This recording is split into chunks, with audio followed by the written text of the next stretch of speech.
Mənim də məzarım qazılar bir gün.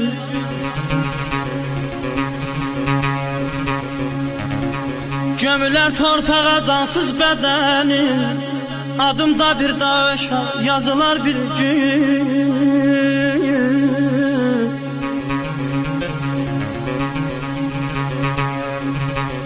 Hislərim dincələr, ruhum dincələr, sığmaz nə fikirlər, nə düşüncələr.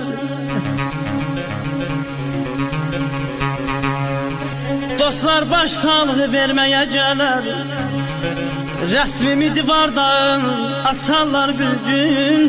Rəsmim də divardan asılar bir gün. Bir çoxu şəklimə bir müddət baxar,